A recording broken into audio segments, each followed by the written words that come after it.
Greetings, Facebook Live. Ben Axelrod, Matt Florjancic, coming to you live from WKYC Studios here shortly after the Cleveland Browns' 24-19 loss to the Denver Broncos. The Browns now on a 4-game winning streak, dropped to 2-6 on the season. No team under the current playoff format has ever started 2-6 and worse or made the playoffs. That's since 2002. I think you have that streak dates back to even 1990. So unless the Browns are about to do something historic, the playoff race is over. I would agree. I think at this point they were at critical mass going into this game. They had to win to get things going in a positive direction. And they didn't. They just struggled in the red zone to get conversions. They struggled to get a couple of fourth down attempts that came up short. And now they find themselves just trying to salvage whatever they can out of the season. And that's a horrible feeling because we have 8 more games to go. Yeah, this is the midway point, and they are 2-6. And, I go back all the way to that first weekend in September when they get blown out by the Tennessee Titans, and just this season has never gotten back on track. It's not, they beat the Jets and they beat the Ravens, and we have an 8-game sample size, which in the NFL is 50% of the season, and that Ravens game looks pretty much clearly like the outlier of this season. This season has looked more like the loss to the Titans, the loss to the Patriots, the loss to the Seahawks, the loss to the Rams, the loss to the 49ers than it has anything else. And today, not one of those blowout losses. They had a chance to win it a couple of times there in the fourth. We're never really truly out of it until their final offensive drive. But just one of those things. We talked before the game about going up against a quarterback who has never thrown a pass in the NFL, and Brandon Allen. They give up some key drives to him. They can't stop the run to save their life, which is something that's their defense as a whole has just been inconsistent, and it was the worst side of inconsistent today. Yeah, they couldn't stop the run after the catch either. That's what led to one of Denver's scores. 3 different Browns players miss a tackle on tight end Noah Fant, and then 75 yards later, Denver's back up by 2 scores. And really the Browns, every time they had a score, it seemed like they couldn't follow it up with a quick 3-and-out or a turnover or just preventing points from being scored. They never found their footing and were really out of this game once it became a 2-score game. I never felt during that second half, especially when they got down by 12 going into the fourth quarter, okay, we still have a good chance. It was like, okay, there is still a chance, but it's not a very good one. And I don't have any confidence that they're going to do it. No, just looking offensively, Nick Chubb, 20 carries for 65 yards. Odell Beckham Jr., 5 catches for 87 yards. Only 6 targets for OBJ. Jarvis Landry, 6 catches for 51 yards. A lot of mind-boggling things on offense. I think in particular the usage of Dontrell Hilliard. It says here only 5 carries for 8 yards, but was getting those carries at critical times on 3rd and short. Nick Chubb is your workhorse back. Nick Chubb is a guy who if there's a time to lessen the load, it's next week when Kareem Hunt comes back. This seemed like a game where Nick Chubb could have conceivably gotten every carry, and not only that, but for him to not have him on the field even in critical situations on the 4th down sneak with Baker Mayfield, on the 3rd and short with Dontrell Hilliard. The use of Nick Chubb has been questionable, I think, throughout the season, but today it was mind-boggling. It goes back to what you made, the point you made earlier about never getting on track after the opener. The same thing happened in the opener. They had a chance to score going in, and then they give the ball to Dontrell Hilliard instead of Nick Chubb. It's just, I don't understand how they can't figure out that handing the ball to 24 is a good thing. Yeah. Especially in critical situations. When it's 4th and 1, I'm not saying you have to give him the ball, but he has to be on the field. Right. He's the biggest threat you have running the football. He needs to be on the field in what you would presume is a running down. This way, you give the defense 2 things to think about. Yes, they know the quarterback sneak is there with Mayfield, but they also have to worry about Nick Chubb coming downhill at them on 4th and 1. And I just don't understand why he's not even in the equation on that. he should have at least been on the field, if nothing else, as a decoy. Yeah. Everybody in the world knows what kind of damage Nick Chubb can do. Everybody except the guys calling the plays. You go to that final offensive drive for the Browns. They get down to the Broncos' 25-yard line on a 3rd and 1. Nick Chubb takes a 3-yard loss, and that's a situation where once he was in the game, then everybody knew where the ball was going. And it's one of those things, though, that if he commands that much attention where he's picking up a 3-yard loss, imagine the kind of attention he could command then when Baker Mayfield has it on a sneak, or if you want to pull the ball and go for play action. It's Denver's not stupid. I mean, they're a well-coached team, at least on the defensive side of the ball, and just some mind-boggling usage. I want to stick with that drive, though.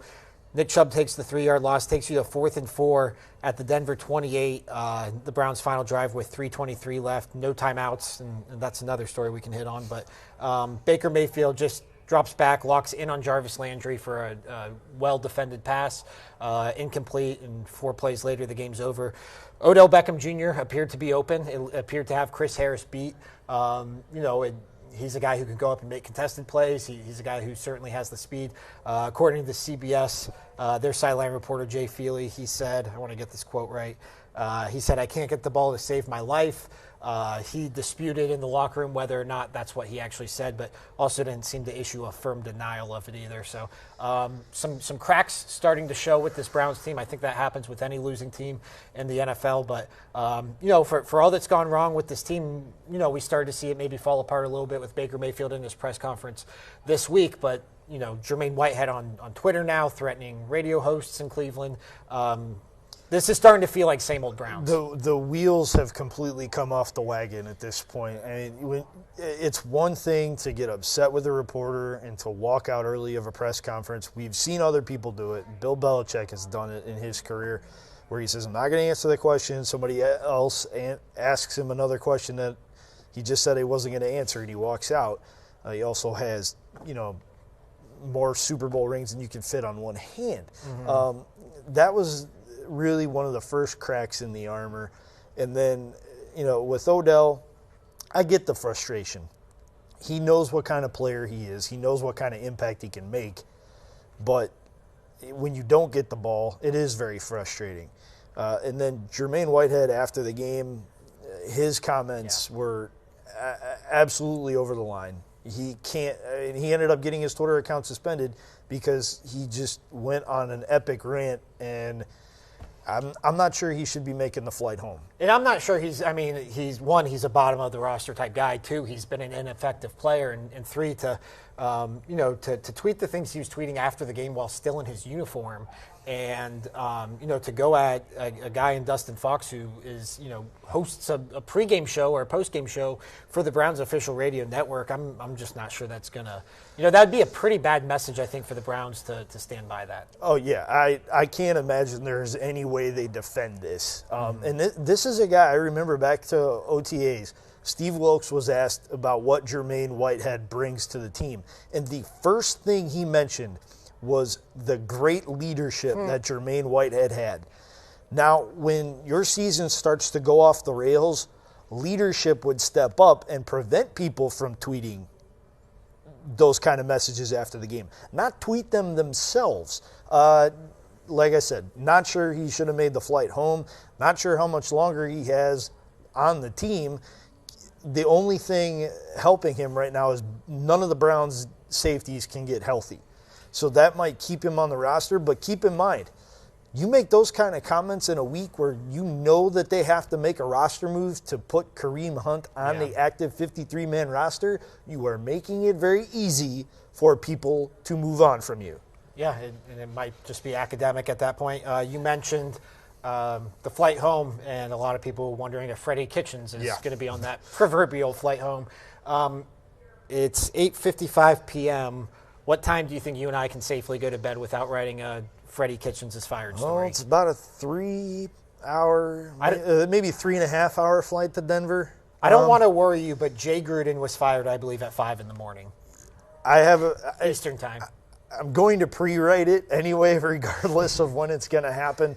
And it might happen today. It might happen January 1st. Who knows? I've seen it all covering this team. I remember having to drive home from Pittsburgh after doing locker room and hearing all the reports all the way home that Rob Chudzinski was going to get fired. Got home at 9:30. 9:45, the release came out that he was no longer the coach of the Cleveland Browns. So nothing at this point would surprise me. And at 2-6, nothing should surprise Freddie Kitchens either. He seemed non-committal when he was asked about his future. He said, I have never worried about that before. I'm not worried about it now, and I'm not going to be worried about it in the future. And then earlier in his press conference, he said, I just want to win a game. Mm-hmm. Those two things hand in hand, not giving me good feelings. Yeah, and we haven't, this would be a fairly unprecedented move for the Browns to fire him mid-season. You'd have to go all the way back, I think, to 1978 to find the last time a head coach was fired this early, and that was a situation where the head coach was fired during the preseason, and the circumstances were different. Bobby Petrino left the Falcons. I think that was in the 2004 season with 3 games left. Yeah. To fire a first-year head coach mid-season would be a fairly unprecedented move. I think there's 2 ways to look at it. One, it's been that bad. I mean, the product's been that bad. This team has looked that unprepared. Some of the decisions with Nick Chubb and their inability to get Odell Beckham Jr. involved and Baker Mayfield's regression, it's been that bad that this is a legitimate conversation that's not just happening between me and you, but happening on Football Night in America on NBC, happening on, obviously, Twitter and the message boards. But I think the other side of it is you're 2-6 now. The season is, for all intents and purposes, lost. What does firing a first-year head coach when you don't have, Steve Wilks or Todd Monken? They aren't going to step in and save this season. And I don't know if you even want them to with the way that last year went with Greg Williams and Freddie Kitchens. So I guess the question would be, what do you gain? Yeah, you really don't gain much except a new voice in the locker room, which is probably one of the last things that the Browns need at this point. They have too many voices as it is. They have a quarterback coach, an offensive coordinator who's not allowed to call the plays, a head coach who wants to be a coordinator and a head coach at the same time. All those guys communicate throughout the week to their quarterback, and I think that's ultimately why Baker Mayfield has been so inconsistent, because he's not sure on a given day which voice is in his headset and who he's trying to impress. Mm-hmm. I don't think they gain a lot from it because there's nobody waiting in the wings. That could potentially. I mean, Steve Wilks has a year of head coaching experience. He could step in on an interim basis. Monken, has been a high-level coach for a long time. He might, do okay if he's elevated. But then you look at the schedule, and we all said the second half of the schedule was much easier than the first half. Then if the Browns do make a change and they go out and they have success, are they really having good success, or are they just paper tigers that are beating teams that shouldn't have even been on the field with them anyway? Yeah. Then you have that whole Freddie Kitchens, Greg Williams situation all over again. I do feel like we're at, the trade deadline's passed, so, there's only so many ways you can shake things up with this roster. This isn't working, though, obviously. Right. It's reflected in the record, and not just the record.